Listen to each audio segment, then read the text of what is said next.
سیدنا و مرشدنا ابا محمد میرا محی الدین شیخ عبدالقادر جیلانی غوث العظم دستگیر رضی اللہ تعالیٰ عنہ کے مقالات جو فتوح الغیب کی شکل میں ہمارے سامنے ہیں، اور اس کا جو ہے یہ المقالۃ السادسۃ والثلاثون، یعنی 37واں مقالہ جو ہے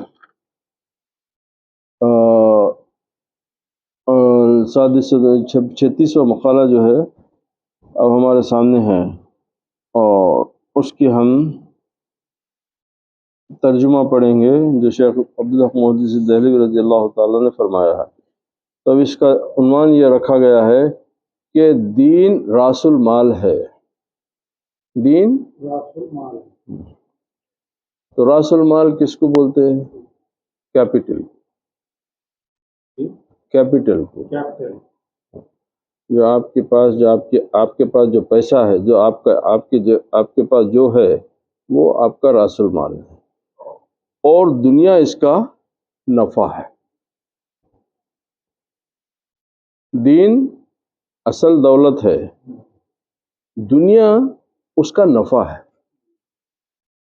دنیا اصل نہیں ہے، دین اصل ہے، دنیا اس کا فائدہ ہے، اس کا نفع ہے۔ اب یہ عنوان کے تحت پیران پیر غوث اعظم دستگیر رضی اللہ تعالیٰ عنہ فرماتے ہیں، دین کے کاموں کو جن کا ثواب آخرت میں حاصل ہونا ہے اپنا راس المال بنا لو، اور دنیا کے کاموں کو جن کے ساتھ زندگی بسر کی جا رہی ہے اس کو نفع جانو۔ نفع جو کہ اصل مال پر زائد ہوتا ہے، جیسا کہ تاجر تجارت میں پہلے راس المال کے حصول کی کوشش کرتا ہے، جب اصل مال حاصل ہو جائے تو پھر نفع کی طرف متوجہ ہوتا ہے۔ نہیں بھئی، آپ انویسٹمنٹ کرے کوئی چیز میں تو پہلے یہ ہوتا ہے کہ بھئی جو انویسٹ کرا وہ آیا نہیں آیا، وہ آ گیا، اب بولتے کہ بھئی اب پروفٹ کتنا آیا اس پہ، تو بولتے کہ وہ جو انویسٹمنٹ ہے وہ تمہارا دین ہے، اس کے اوپر جو تم پروفٹ آئیں گا وہ دنیا ہے۔ ہاں، تو اب جب راس المال جب اپنا لگایا ہوا پیسہ واپس جب آ جائیں گا تو اس کے بعد پھر اس کے پروفٹ کی طرف توجہ ہوتی ہے کہ ہاں اب اس پہ دیکھیں گے کہ کتنا پروفٹ آیا۔ اگر نفع نہ بھی ملے تو اصل مال تو ضائع نہیں ہوا نا۔ اب دیکھیے، سمجھانے کی حالت دیکھیے، پیران پیر کا کلام ہے، بولے ارے تو دنیا نہیں بھی ملے تو تیرا نقصان کہاں ہوا، کیونکہ تیرا راس المال، تیرا دین تو تیرے ساتھ ہے نا،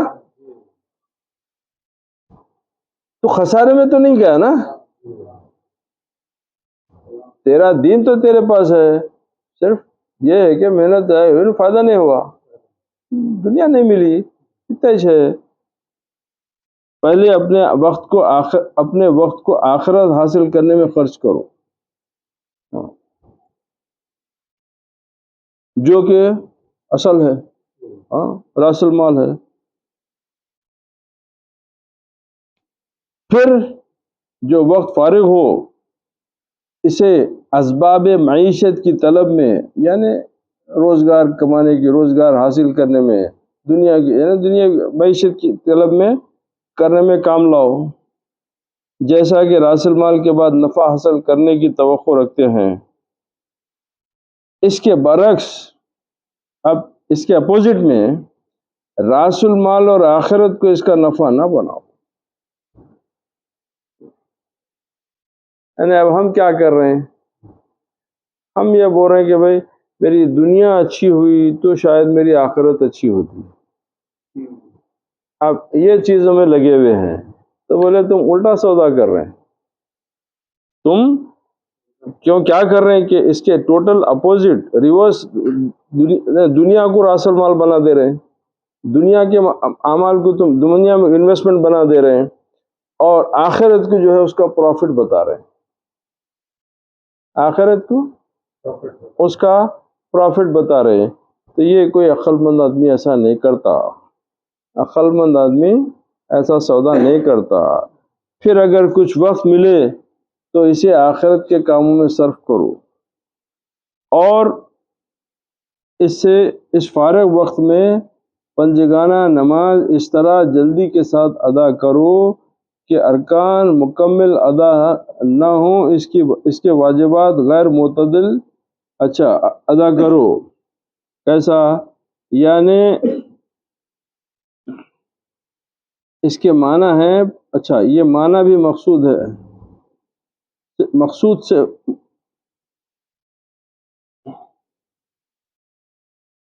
یہ اس مقام کو زیادہ مناسب ہے کہ نمازی اس طرح نماز ادا کرتا ہے کہ جس طرح کھٹالی میں سونا چاندی حرکت کر رہی ہو۔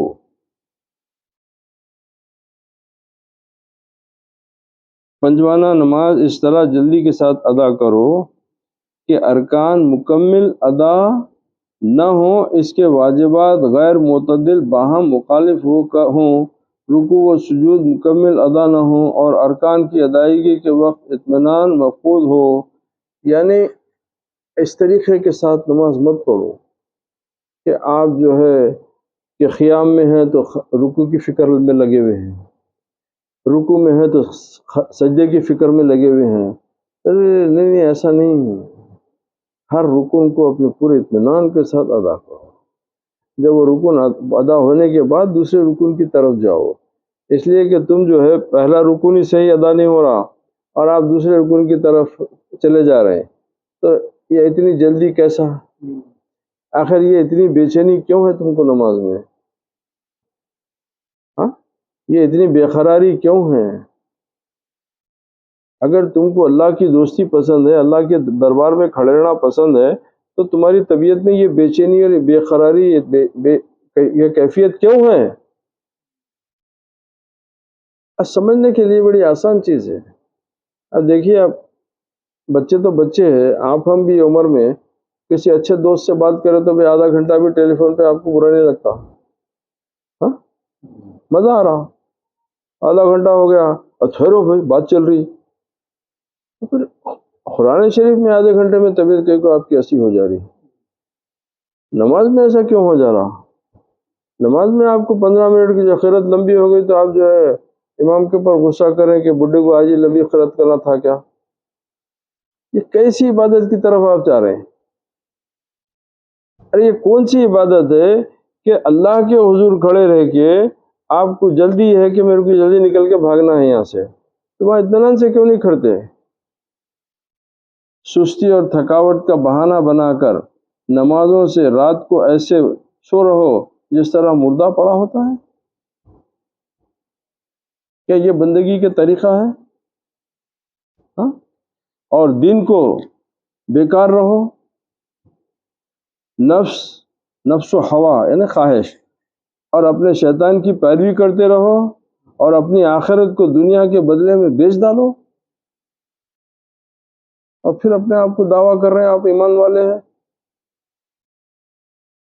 آپ اپنی آخرت کو دنیا کے بدلے میں بیچ دے رہے ہیں۔ آپ نہیں، میں آخرت میں پہنچنے کے لیے دنیا میں صرف اس لیے زندہ ہوں، اس لیے رکھا گیا ہوں کہ مجھے وہاں پر جانا ہے، نہ کہ میں جو ہے میں اس کو گنوا کے دنیا اچھی کر لوں۔ یہ کوئی عقل مند کا سودا نہیں ہے۔ عقل مند کا سودا یہ ہوتا ہے کہ بھائی میری دنیا کچھ بھی ہو جائے، کیسی بھی گزر جاؤ، مگر وہاں پہ جو ہے میرے کو سکون ہو۔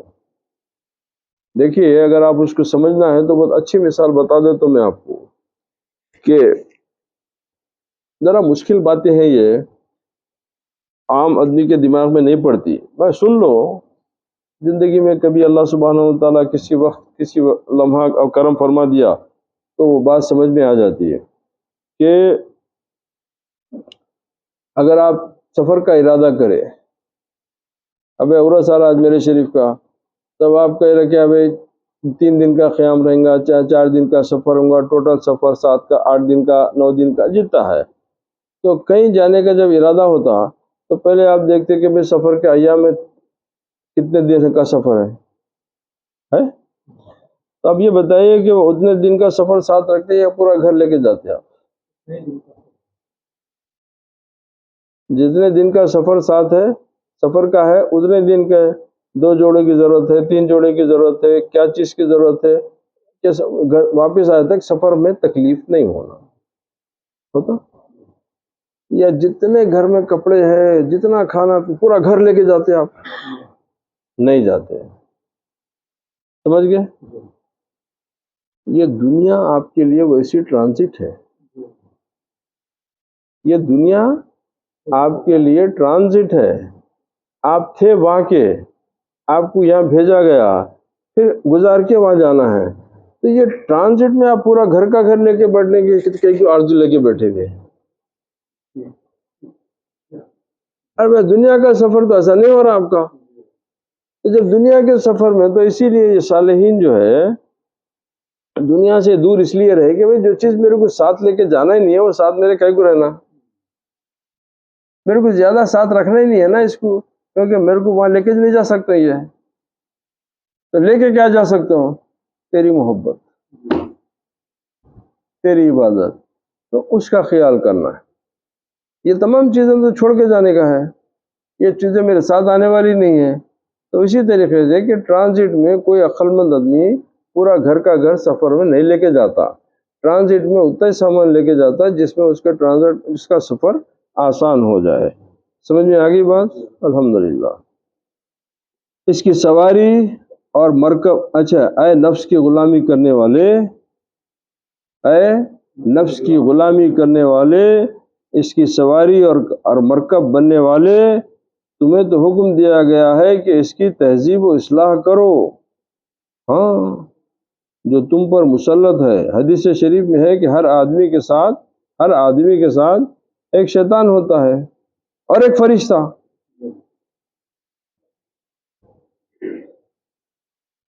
قد افلح من زکاہا وقد خاب من دساہا۔ ہر آدمی کے ساتھ ایک شیطان ہوتا ہے اور ایک فرشتہ۔ شیطان برائی اور بے حیائی کا حکم دیتا ہے اور فرشتہ نیکی اور اطاعت کا۔ تو اب تم کس راستے پہ جانا ہے تم طے کر لو۔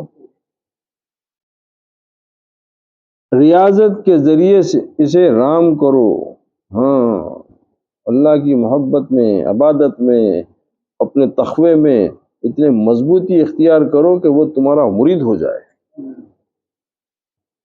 وہ تمہارے کو اپنے دام میں پھنسا نہ سکے۔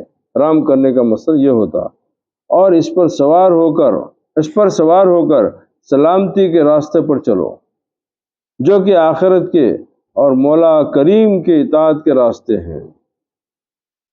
خدا تک پہنچنے والے راستوں کی تعداد کتنی ہے؟ تو یعنی طریق کے جمع کا ذکر کر کے اس بات کی طرف اشارہ کر دیا کہ خدا تک قرب یعنی اس کی قربت، وہ وصول حاصل کرنے کے بے شمار راستے ہیں، بے شمار راستے ہیں۔ مثلا واجبات ادا کرنا، منہیات سے پرہیز کرنا، یعنی جو چیز منع کی گئی، جو حرام کی گئی اس سے پرہیز کرنا، اور بعد اچھا اور نفلی کام خدا کے قریب و اصول کا ایک راستہ ہے، نفل عبادتیں کرنا، اور آدمی اس کا التزام، اس کے اہتمام کے ساتھ ہمیشہ پابند رہے، وہ جلد یا بدیر یقیناً مقصد کو پائے گا۔ تو اسی لیے دیکھیے آپ کے 5 وقت کی نماز آپ کے لیے فرض ہے نا، ڈیوٹی ہے، کرو،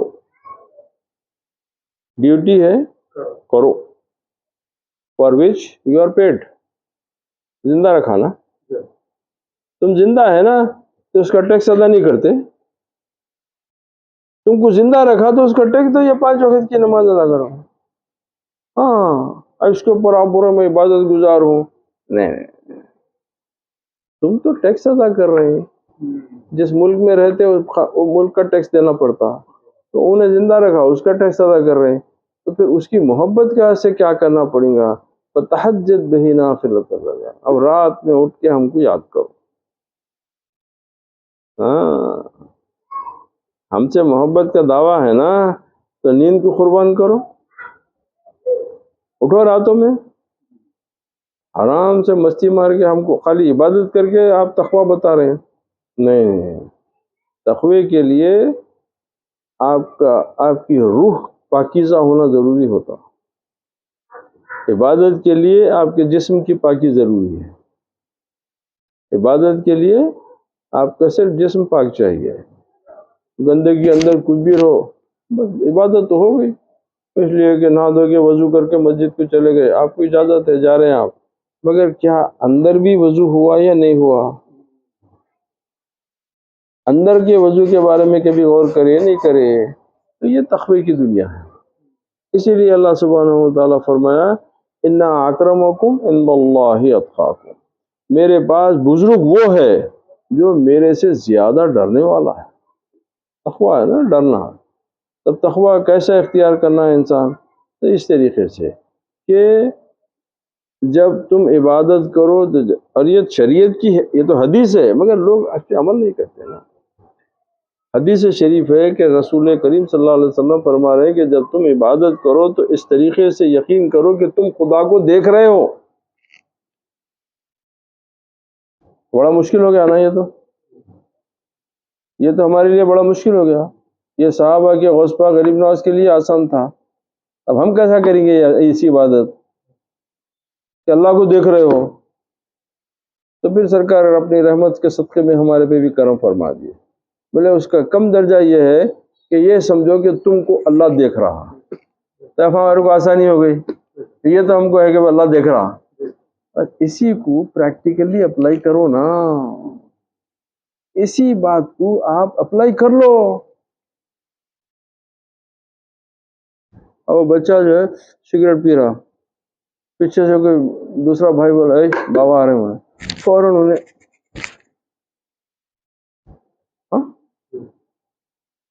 کلاس میں بیٹھا ہوا ہے یوں اونگ لیتے ہوئے، بعض والا اے ٹیچر دیکھ رہا، بولے تو سیدھا ہو جا رہا کر کے. اچھا، نوکری آفس میں بیٹھی ہے، کام کرتے کرتے نیند آ رہی، بولے باس آ رہا. تو کہیں مار کے ڈر سے، کہیں نقصان کے ڈر سے آپ کی بدن میں ایک دم چستی پیدا ہو جا رہی ہے. نیند کی حالت کو بھگا کے آپ اپنے آپ کو ہوش مند بتانا، بری کام کو چھوڑ کے آپ کو اچھے آپ بننے کی، آپ کے بابا کے گالی نہیں کھانا ہے، اماں کی ڈانٹ نہ سننا بول کے ان کے سامنے اچھے بننے کی کوشش کر رہے ہیں. تو ان کے سامنے تو اچھے بننے کے لیے اتنے کمانا کر رہے ہیں، پہ خدا دیکھ رہا تو وہاں اچھے کیوں نہیں بن رہے ہیں؟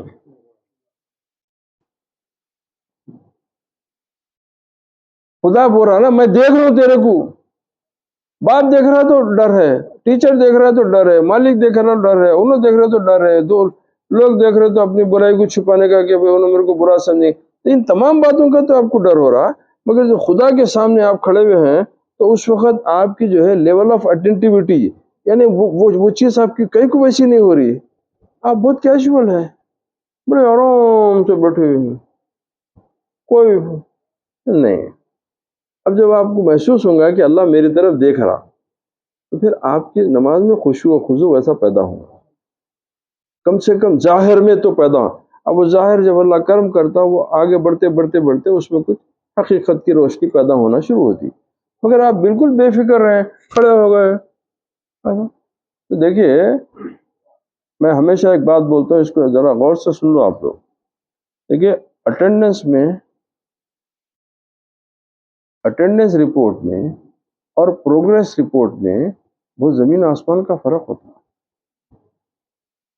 مثال کے طور پہ کیا ہے کہ جو لوگ عبادت کا دعویٰ کرتے، میں ان کی بات کر رہا ہوں، عبادت ضروری ہے، اس پہ کسی کا کوئی اختلاف نہیں. جو شریعت میں جن عبادتوں کے بارے میں بول دیا گیا اس میں کسی کا کوئی دخل نہیں ہے، مگر اس کو سمجھنے کی بات بتا رہا ہوں. میں آپ اس کو سمجھنے کی بات بتا رہا ہوں کہ ایک بچہ ہے، اسکول کو لے آ کے ماں باپ شریک کرائے. وہ بچہ جو ہے اسکول سے رپورٹ لے کے آیا، کیا رپورٹ تھی؟ اٹینڈنس. 100 دن اسکول، بچہ 100 دن حاضر، روزانہ 5 کلاس حاضر. ہاں، میرا بیٹا ایک دن ایبسنٹ نہیں ہو؟ نہیں کرا. ایک کلاس مس نہیں کرا. اب باپ خوش ہو کے بولا بیٹا تمہارے کو کیا چیز چاہیے میں دلاتا ہوں، تمہارے پسند کی کیا چیز ہونا بولو. اماں خوش ہو کے بڑی بیٹے تو کیا شوق سے کھاتا میں بناتی ہوں تیرے واسطے. اب گھر میں باہر ہے کہ دیکھو جو آ رہے ہیں بچوں کو دیکھو, میرے بچے کی اٹینڈنس رپورٹ دیکھو اچھا ماشاء اللہ سب خوش ہے, واقعی بہت اچھا ہے. اتفاق سے 10 دن کے بعد میں پروگریس رپورٹ لے کے آیا تو اردو میں بھی فیل ہے. کیوں؟ جاتا تھا پڑھتا تھوڑی تھا. تو ہمارا کنسنٹریشن اس بات پہ ہے کہ اٹینڈنس پوری ہے تو پروگریس بھی پورا کو ہونا. اگر تو 100% اٹینڈنس تھا تو 100% مارکس بھی آنا تھا نا. 100% اٹینڈنس کے بعد میں 33% بھی مارکس نہیں لایا اور بول رہا ہے کہ میری اٹینڈنس بہت اچھی ہے. تو صالحین اس طرح ترغیب دیتے. دنیا والے اٹینڈنس کے پیچھے پڑے ہوئے خالی اٹینڈنس دیکھو. وہ لوگ بولتے ہیں نہیں اٹینڈنس اچھی ہوئی تو پروگریس بھی اچھا ہونا. اٹینڈنس نہیں ہونا نہیں, حکم رب ہے اٹینڈنس ہونا, پروگریس بھی تو وہ لیول کا ہونا. پروگریس نہیں ہے اٹینڈنس کے اوپر اترانا عقل مندی نہیں ہے. کیوں؟ تو بچہ وہی کلاس میں بیٹھا ہوا ہے, سال بھر جس کلاس میں پڑھ کے ماں باپ کے پیسے خرچہ کرا تھا پھر وہی کلاس میں بیٹھا ہوا ہے. تو اٹینڈنس رپورٹ کو لے کے اچار ڈالیں گے, اس کا پورا خوشی ماتم میں بدل گئی نا. وہ پروگریس رپورٹ میں فیل آ گیا تو نہیں, اگر پروگریس رپورٹ بھی ایسی آتی تو باہر ہوتی. تو یہ چیزوں کو غور کرنا کہ جب صالحین کی گفتگو میں اور عام لوگوں کی گفتگو میں یہ فرق ہوتا کہ وہ لوگ نتیجے کو دیکھتے ہیں.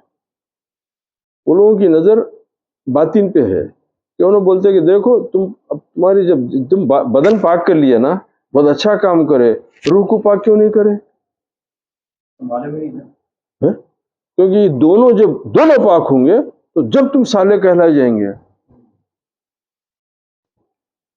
ورنہ صالح ظاہری اعمال سے صالح نہیں ہوتا انسان. صالح ہونے کے واسطے اس کا باطن بھی پاک ہونا پڑتا. تو جب یہ دو اعمال ایک ساتھ پاک ہو کے اس کے اللہ کے پیش ہوں گے تو انہیں بھی خوش ہوں گا کہ میں جو اپنی امانت رکھا تھا وہ بھی ویسی ہے, اور جن چیزوں کو امانت کے لیے استعمال کرا تھا وہ بھی پاک صافی ہے. تو لہذا آ جاؤ, کیونکہ جیسے گئے تھے ویسے. یعنی کیا مطلب؟ جتنا کارگو میرے کو الاٹ کرا تھا میں اتنا ہی کارگو لے کے آیا.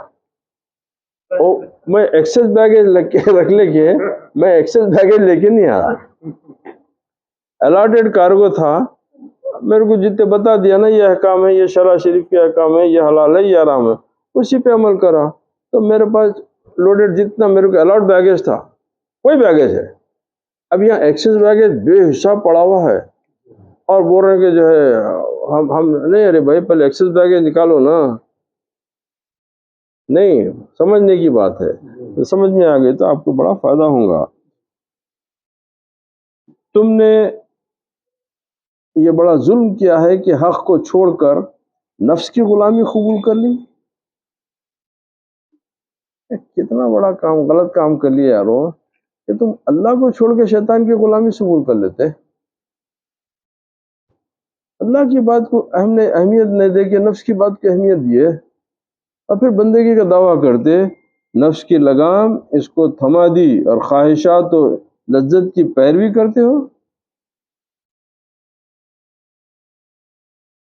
شیطان کی موافقت اختیار کر لی. یوں تم سے دنیا و آخرت دونوں کی بہتری ختم ہو گئی. دونوں جگہ ناکام ہو گئے دونوں جگہ. دنیا کی نیکی اس طرح جاتی رہی کہ تم ہلاکت اور ضلالت یعنی گمراہی کے گلے میں گر گئے, اور آخرت کی نیکی سے اس طرح محروم ہوئے کہ قیامت کے روز عقاب و وبال میں مبتلا ہو گئے. انا للہ و انا الیہ راجعون.